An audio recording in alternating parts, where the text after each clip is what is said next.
Investigation wing نے ملزمہ انمول اور پنکی کی لاہور منتقلی سے متعلق کارروائی شروع کر دی۔ پولیس ذرائع کے مطابق ایس پی سی آر نے سابقہ نارکوٹکس انویسٹیگیشن یونٹ کے 3 سابق تفتیشی افسران کو طلب کر لیا ہے۔ مزید جانتے ہیں ڈان نیوز کے نمائندے وسیم ریاض سے۔ وسیم بتائیے۔ دیکھیں بالکل انمول اور پنکی کے کیس میں 2 مختلف پیش رفت جو ہیں وہ سامنے آئی۔ اس حوالے سے میں آپ کو تفصیلیں لگا کروں تو سب سے پہلے ہم بات کریں گے کہ انویسٹیگیشن ونگ نے لاہور نے ملزمہ انمول اور پنکی کو لاہور منتقل کرنے کے وجہ کارروائی کا آغاز جو ہے وہ کر دیا ہے۔ تفتیشی ٹیم نے محکمہ داخلہ پنجاب سے ملزمہ کی طلبی کی اجازت مانگی ہے۔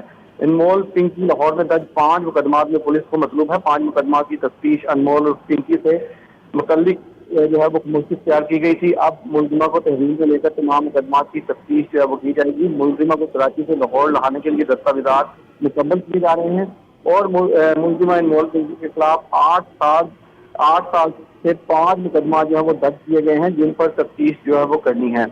اس کے علاوہ جو مزید پیش رفت سامنے آئی اسے بتایا گیا ہے کہ انمول پنکی کے خلاف درج مقدمات کی تفتیش میں جو ٹیم جو بنائی گئی تھی سابق NIU یعنی کہ نارکوٹکس انویسٹیگیشن یونٹ کے 3 جو تفتیشی افسران ہیں ان کو طلب کیا گیا ہے۔ سابق NIU کے ان افسران جو بہت 2-3 جو تفتیشی ہیں وہ ریٹائرڈ ہو چکے ہیں جن کو طلب کر ان کے بیانات جو ہیں وہ قلم بند کیے گئے ہیں۔ اس کے علاوہ جو سابق انسپیکٹر اس پنکی کا خاوند ہے اس کو بھی طلب کر کے اس کا بیان جو ہے وہ قلم بند کیا جائے گا اور پھر ان کے بیانات مکمل ہونے پر ان کی اگر کہیں پر غفلت اور جو ہے وہ لاپرواہی سامنے آئی تو ان کے خلاف مقدمہ درج کر کے ان کے خلاف کارروائی عمل میں لائی جائے گی۔ بہت شکریہ وسیم ریاض ان تفصیلات کے لیے۔